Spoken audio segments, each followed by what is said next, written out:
I need to make some things. Not those things, but some stranger things.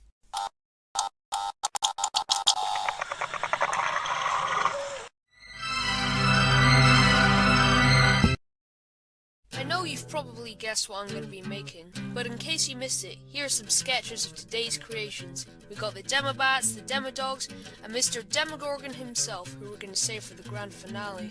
But first off, let's make the Demobats. I snipped off a piece of extremely tangled wire, I don't even know how it got like this, as a base for the little Eddie Munson muncher. I wrapped the wire in tinfoil, because the tinfoil's texture helps the clay I'm going to be covering this thing with, Fimo, adhere better, and I also wanted to make the base a bit thicker. This thing is meant to have a belly full of fan-favourite characters after all.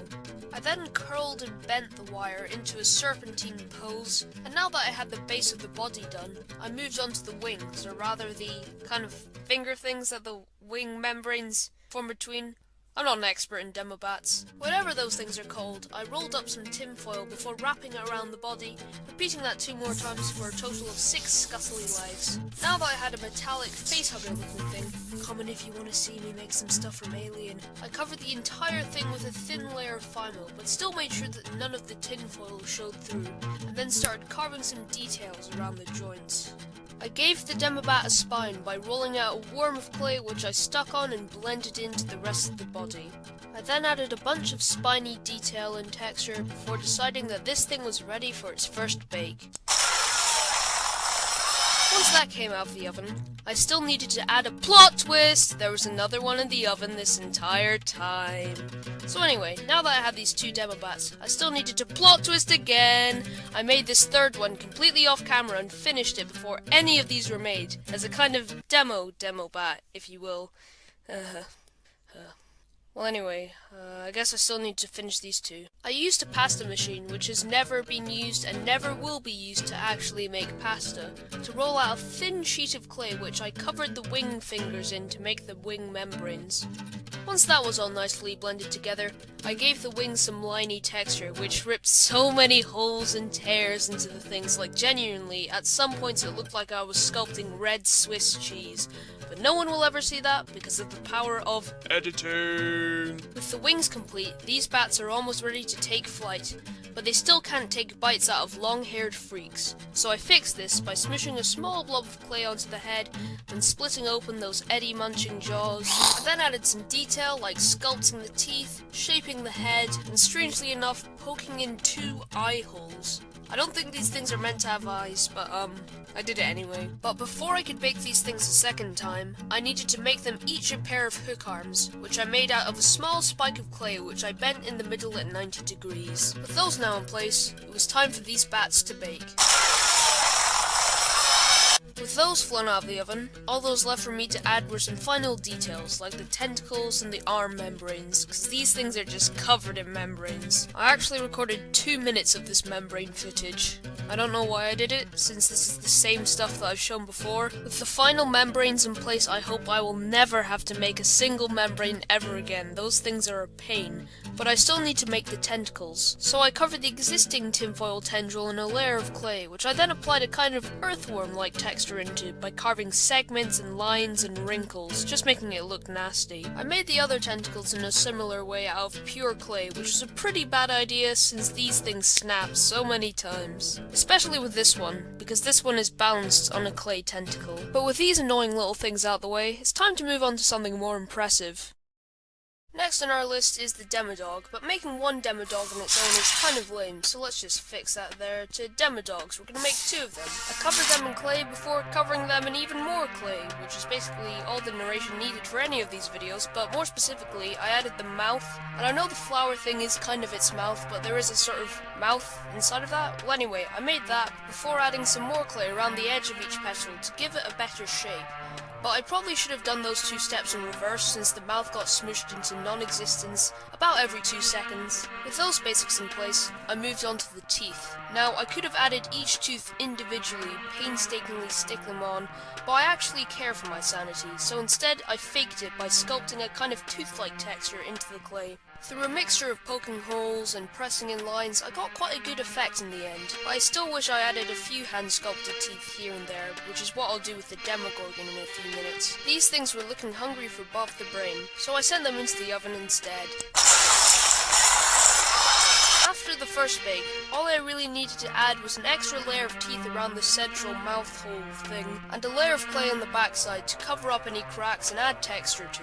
But with those small additions made, it was time to bake them again? No, I didn't bake them?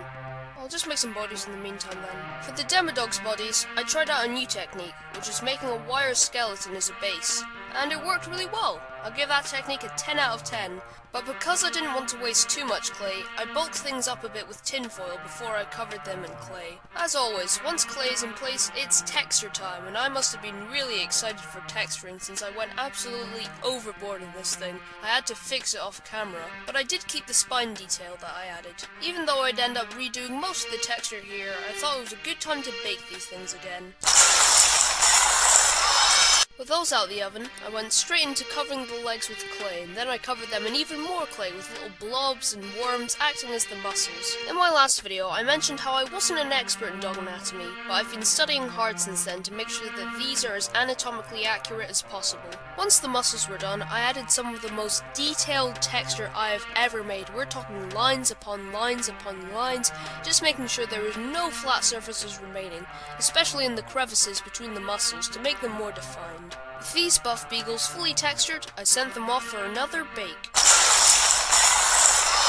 Once those were done baking, all I had left to make were the claws, so I started off by giving each limb a tinfoil shoe, then, you guessed it, covered them in clay and added all the digits. I pinched the end of each claw to make them nice and sharp before going in and adding details similar to what was done on the legs. I also made sure not to forget about the ankle claw.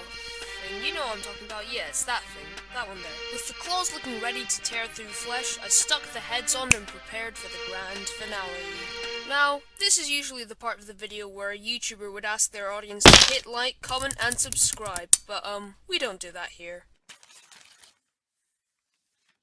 Anyway, the Demogorgon also started out as a tinfoil flower, except a slightly bigger one this time, before being completely covered in clay. The rest of the steps here are almost exactly the same as with the Demodogs, adding the mouth, extending each of the petals, and covering the entire thing in toothy texture. The only real difference here is that I rolled out some tiny 3D teeth that I stuck around the inner mouth and the edge of each petal to make it look a lot nastier. But with that said, it's on to the first bake. I made a wire stick man as the base of the body again, and mustered some of my psychic powers to pose it.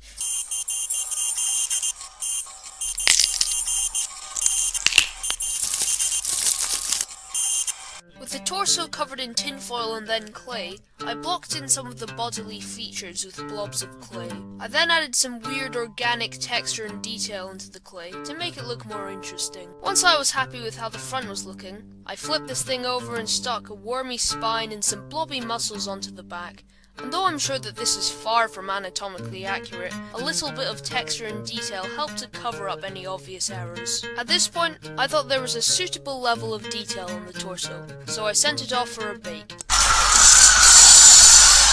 The Demogorgon's arms got the same treatment as the Demodog's front legs, which I guess makes sense since they're meant to be the same creature. But are they the same creature? Since in Season 4 we do see a tiny, fully formed Demogorgon, when shouldn't it be a Demodog?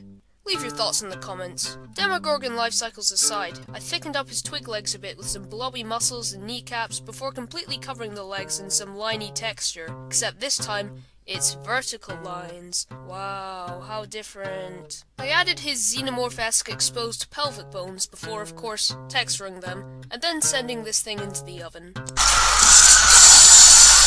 I used some tinfoil snakes covered in clay as the base of the fingers to make them a bit sturdier and more posable, and then it's onto the detail. With the hands complete, I moved on to the feet and started off by covering the ends of the legs in a thick layer of tinfoil before adding the clay. No, just more tinfoil. After I covered the feet in clay, I stuck on some tiny little spiky claws to the end of each toe. And you may be wondering, why didn't I do this for the Demodogs? Simple answer is, I just didn't want to. But like with the Demodogs, I added that little ankle spike thing. But with all those claws in place, all that were left for these dinosaur feet was some gnarly texture. As you watch me assemble this thing, I'd like to thank you for making it this far into the video, and if you have any ideas of what you want me to make next, please leave them in the comments. But that's enough with the talking, let's take a look at this army.